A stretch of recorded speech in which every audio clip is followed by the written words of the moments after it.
Welcome everyone to the latest in the Alpha Delta Phi panel series. I'm Ben Zeno, Literary Chair for Alpha Delta, and I've been working closely with WUFUs, which is WashU students for undergraduate socioeconomic diversity, this whole semester to bring this panel to you guys.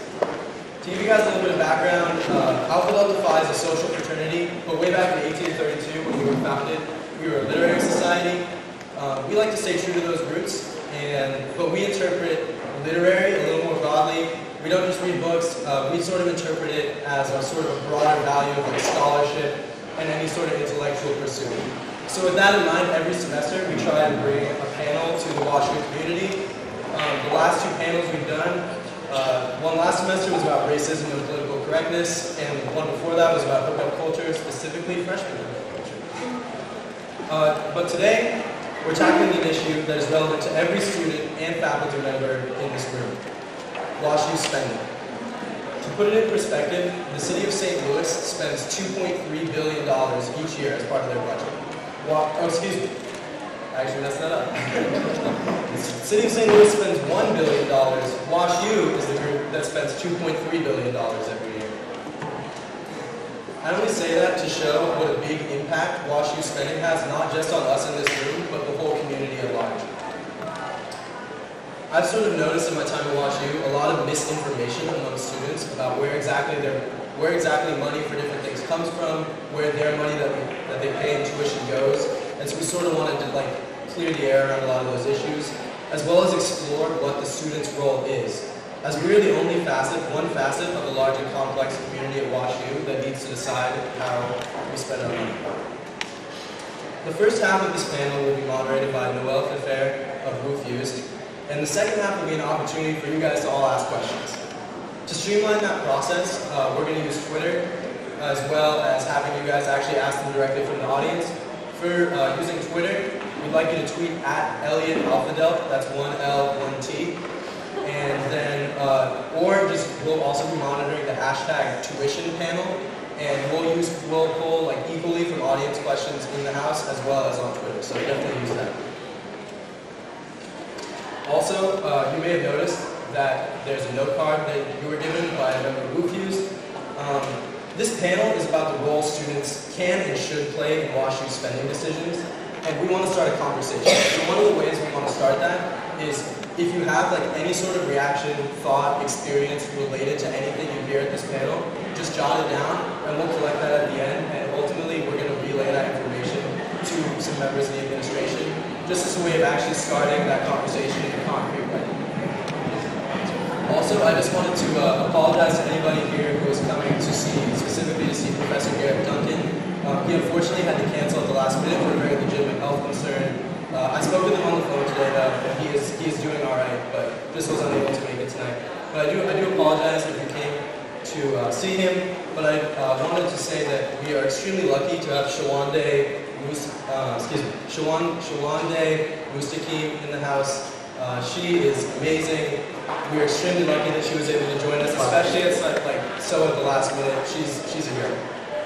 So I don't think you guys should be disappointed. My hope is that everyone leaves here tonight with a better factual understanding of some of these issues. But that's not the only goal, or even the main goal. We've worked to assemble a diverse group composed not only of administrators, but also an undergraduate and a professor of history. And the goal is that you not just walk away with new information, but also a variety of new opinions and perspectives to wrestle with. So, with that said, I'm going to pass it on to Noel. Thank you guys all for coming. Opens up the panel.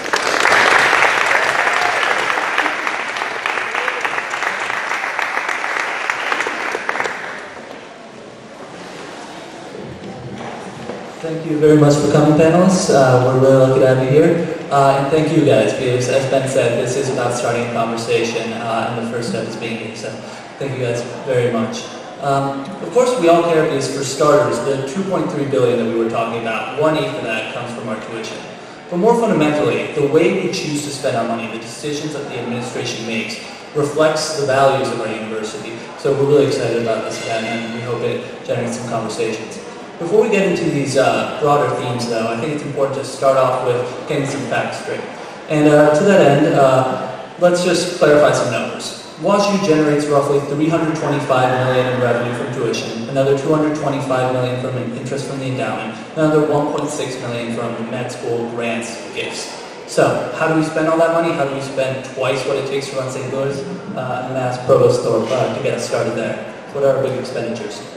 Yeah, so our big expenditures, almost the vast majority of the expenditures are in salaries, either faculty salaries or administrator or staff salaries. And the thing to remember when you hear about a $2.3 billion budget is that 2/3 of that is in medicine. And so that huge number includes money that is, in terms of the revenue, collected from Medicare and United Healthcare to pay for the healthcare that patients get at Barnes Jewish Hospital and St. Louis Children's Hospital when they're under the care of faculty members who work at the WashU Medical School. So a better way to think about the whole thing is to kind of, for our purposes, just leave that part to the side, right? Because most of the money, and you can all imagine, if your tax dollars are going to Medicare to pay for somebody's health care, you don't really want that coming over to the Danforth campus and doing something that isn't in health care. So all of that is, in many ways, sort of self-contained. So you can think of the Danforth campus as being closer to $600 or $700 million that is spent here.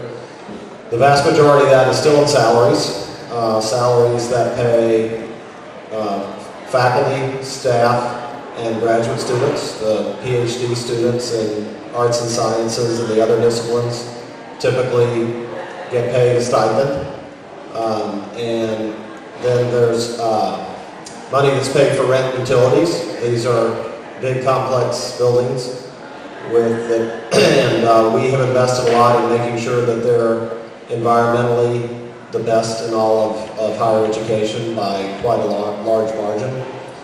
And then there's interest, a little small amount of interest that's paid on the buildings that are here, and information technology.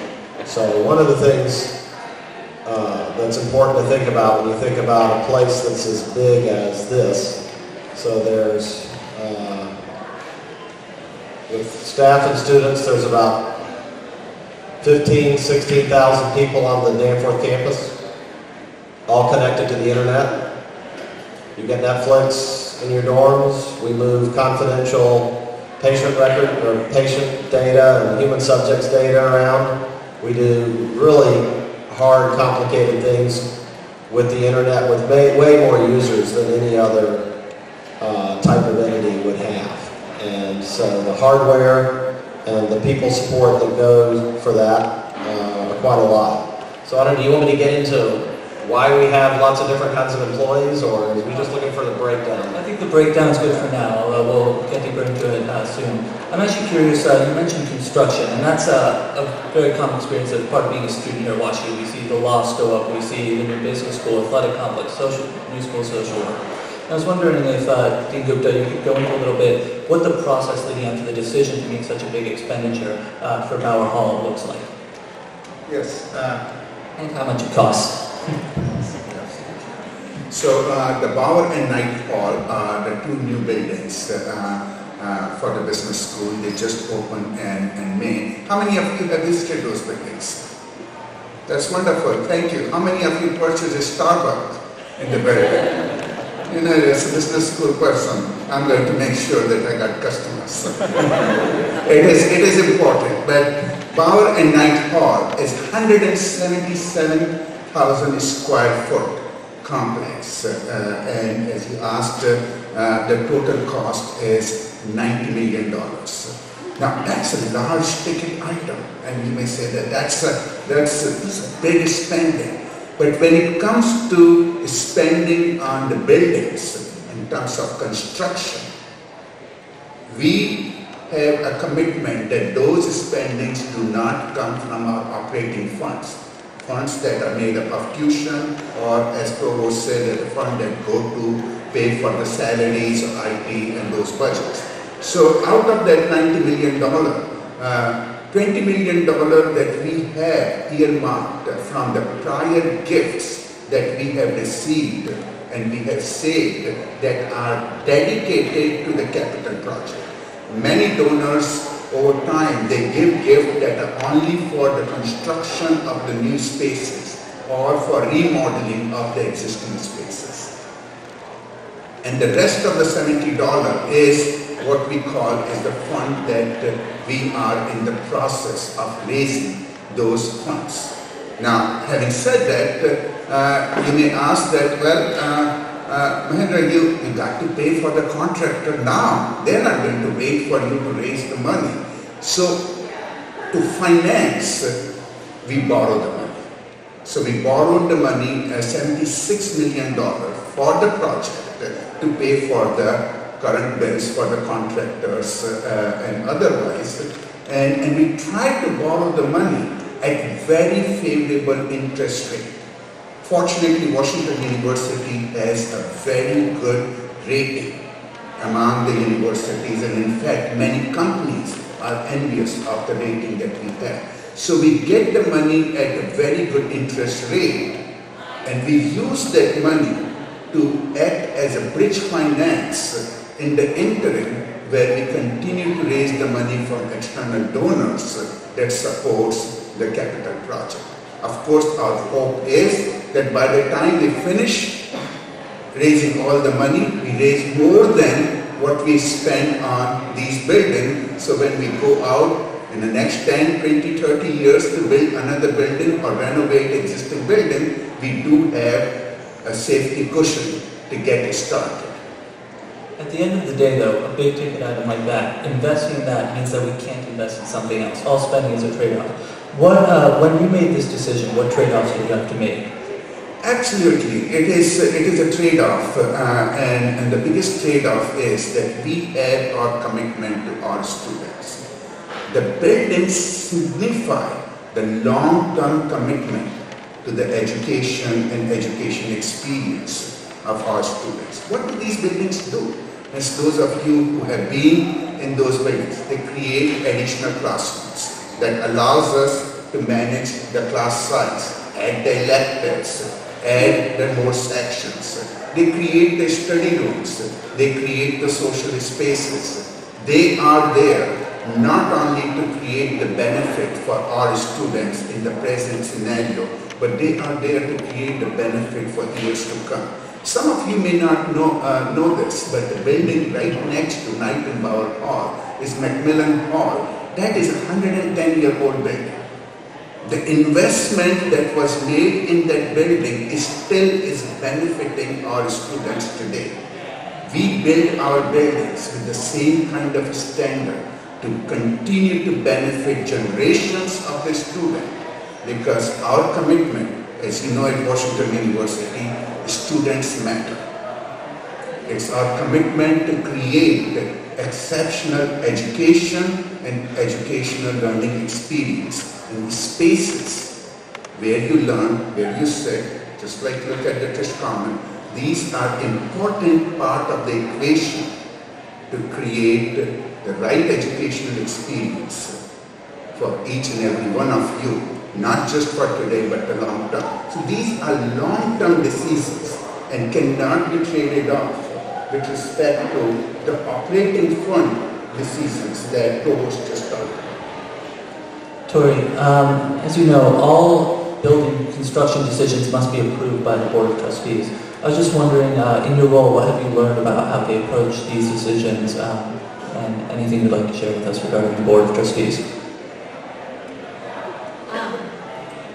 I am just beginning this fall to step on as the undergraduate student representative, and I'm still trying to learn and understand how processes take place.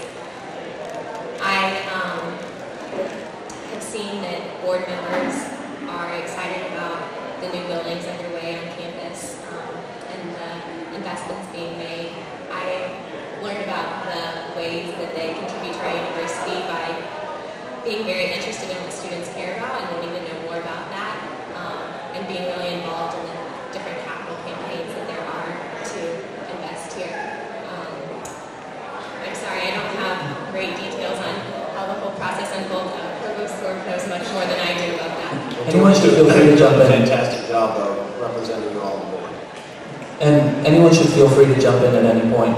Provost, if you want to. Yeah, so what happens is that we think about what the capital needs are for the university, looking out to the future. And it's years ahead of time when we start deciding what the construction plans are. So I haven't really had any influence on any of the construction plans in the short time that I've been here, because these things are done years ahead of time. It takes a couple of years to decide that a building is the next priority. It takes 2 years to plan it.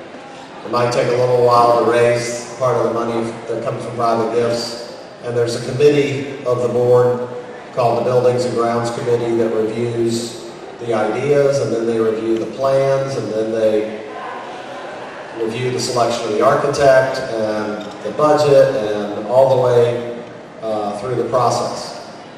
And as Mahendra said, especially for the Danforth campus, the trustees have a very high set of expectations in terms of what the buildings are going to look like. I visited every research university in America. The physical plan at Washington University is hands down the absolute best. People decide to come here because of the way the facilities look here. So it's absolutely the case that we invest more in buildings than a lot of our peers do. That's part of our deal. That's part of what makes this place what it is. That's part of what you experienced when you came here on the tour and decided to come here. That's a strategic decision that was made by Bill Danforth and a guy named Dick Roloff, who's retired 30 years ago. The pink granite and the wood and all of that stuff, and these buildings are all LEED certified in terms of environmental considerations. All of that, the trustees want all that to be the absolute best, and they spend a lot of time arguing about where the bricks go and where there's a window and all that stuff. The provost doesn't get too involved in all of that. And so, for example, the new athletic complex is being built because we got lots of input from students that the athletics facilities were not adequate. We survey you all every year. We got lots of strong comments about the athletics facilities. We got a really nice gift from the Summers family to name that building. So that's how that building got put there. And we could go through all the others. I could give you some history of that. But the physical environment is a critical distinguishing feature of Washington University, and we're proud of the way this place looks. But we do have to make some choices in order to keep it looking like this. Professor Mustakim, you've spoken previously about the importance of the classroom experience, about the more individualized experience at WashU. It seems like the Board of Trustees focus and these big spending decisions focus on the physical space, on the macro. How do you think this reflects the values of the university? Do they also look at other more individual student experience aspects of it? I would say that I'm probably able to speak a little less in terms of how closely they're looking at the classroom. Of course, it's going to emanate from the students' experiences and what faculty is talking about, but it does have a direct effect, but it also depends on the creativity of the faculty member. In the sense of, I've been here for 6 years and I've been able to figure out how do you create a diverse community, but sometimes we have to be encouraged a little bit more, so that's where right now I think we really can build on all the momentum in the sense of what are some things that are working and what are some things that we maybe need to revamp that can make us even better for the future. So.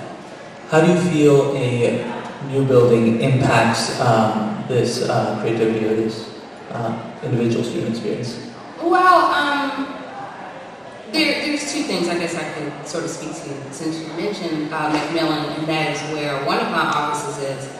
I take pride in it because I know that there's history there. And knowing that it was a dorm, so yes, it does have longevity. And at times we have to sort of move the old out and bring in the new so we can keep up, because if not, then it is going to turn into look at what WashU is doing, and yet in contrast to the UMSL or the SLU, and how do we maintain not just the look, but also keeping up with the innovation of the technology that can be integral within these spaces. So I just continue to look forward to more of that, particularly as it also impacts the humanities, because being in the humanities, we need that just as much.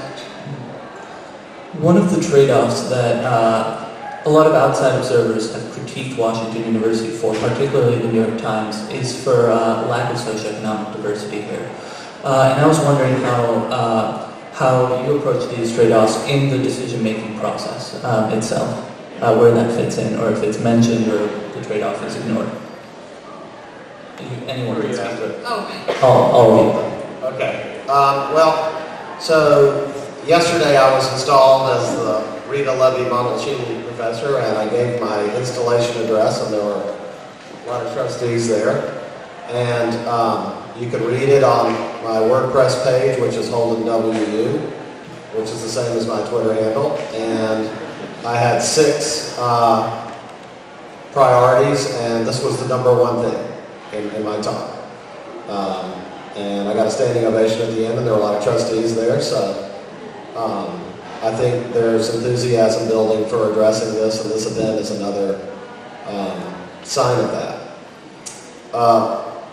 It's what I said yesterday, and what you can read on my website, is that, you know, the fact that we haven't invested as much in financial aid as some of our peers is because most of our peers that we think of comparing ourselves to are universities that were excellent and at the level where we are now for hundreds of years before WashU became a great American university. And we had this enormous rise in the reputation of WashU, and students were able to attract. And that's happened over the last 30 or 40 years, and it's really the only example in the history of American higher education that that's happened in our lifetimes. Most universities, what people think of, because they're permanent institutions, the reputations don't move around a lot. I mean, if you pull up whatever ranking you want to and look at where schools were for years before and probably years in the future, they all pretty much stay at the same place. So WashU was able to move 40 years ago. This was a commuter college with a really great medical school. And now it's a world-class American university.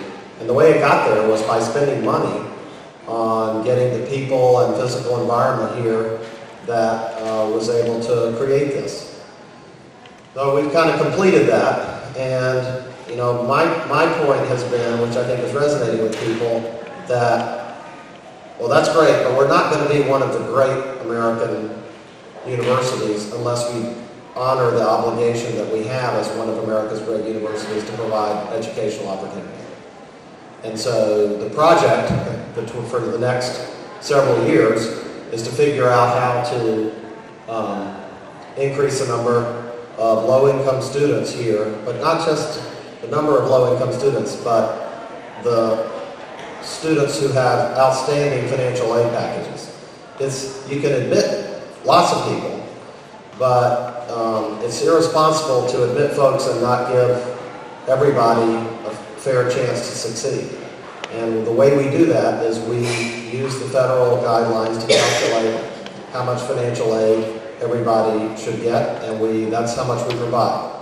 And we do a really good job of giving packages to folks that we admit. We don't admit enough low-income students, and we're going to admit more. But when the year I got here, 5% of our first-year students were Pell eligible. Last year, 6%. This year, 8%. And I'm going to keep moving that number up as time goes on until we get, at least on that chart that was in the New York Times, over to the kind of the middle of where our peers are. There's no reason why we can't do at least as well as Johns Hopkins and Penn and other places that are in cities and attract the same kind of students that we do. But the reason we're not there, I just want to go over this, is because people made a set of very smart decisions to make this place what it is, and if they hadn't done that, nobody in this room would be sitting here right now, okay? So we're not going to apologize for that, but it's urgent and incredibly important that we fix the situation so that we can truly embrace what it means to be one of America's great institutions. It sounds in your description that Washington University has always had a plan, it's sticking to it, and now the plan is changing suddenly, that the administration is moving this forward. How do students play into this? How should they play into this? Again, to all of you. So I don't see that the plan is changing suddenly. It is when you're talking about the long-term strategies, there are stages where different investment and different choices are going to roll out and reveal themselves. Take for example, a few years back, when our nation was winding down the wars and many of the veterans started coming back, we immediately create a program that if anybody has served our country in armed forces for 3 years or more, and if she or he get admitted to any one of our program, that individual will not have to pay any tuition dollar out of their pocket. We will cover, in addition to whatever the gap is between our tuition and any GI benefit they might get from our scholarship fund.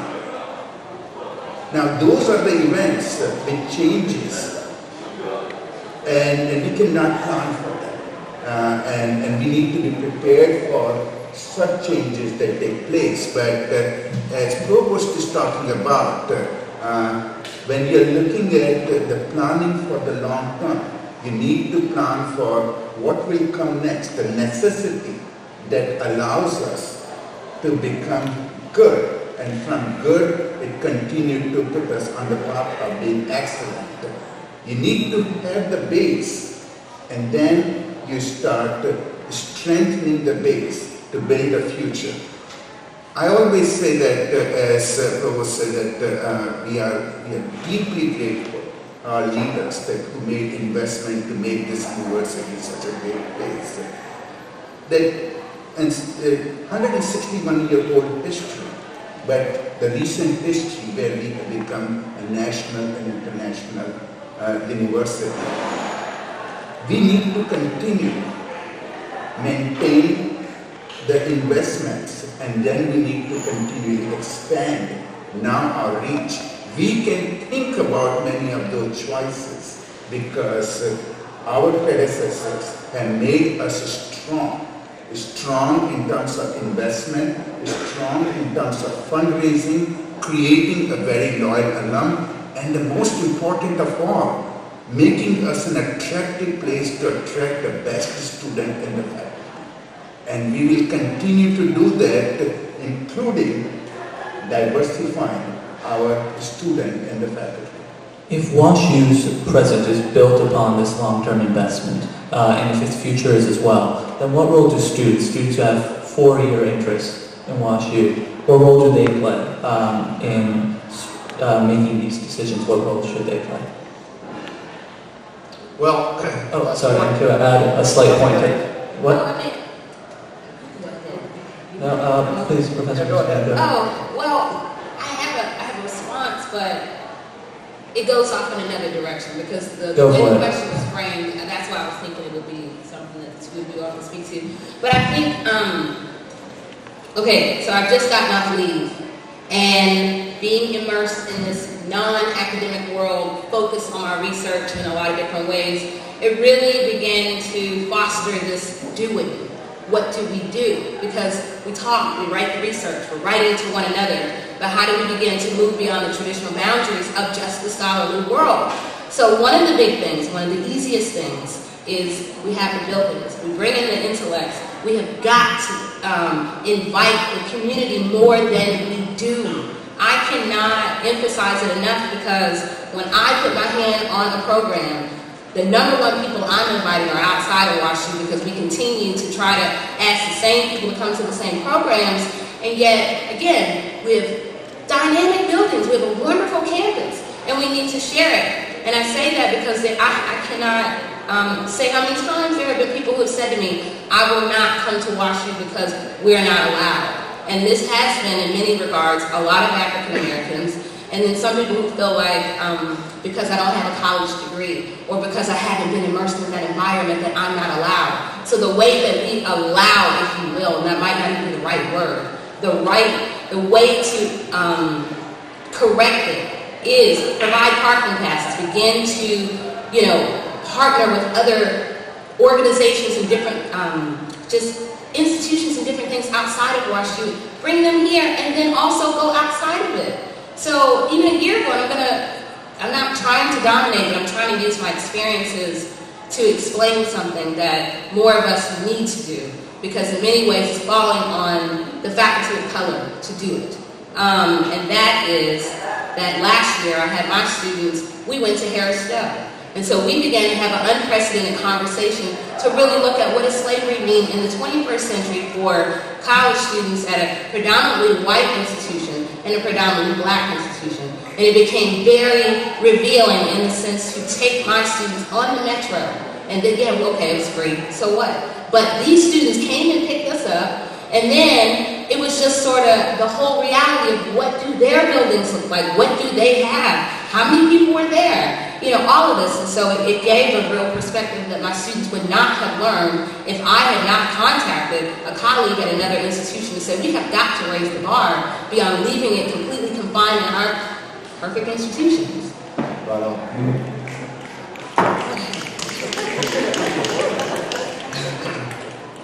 If anyone wants to respond. No, that's well said, and that can be applied to just about every institution, selective, private, and many public universities that, we form these bubbles, and it's great in a bubble. You know everybody, the buildings are familiar.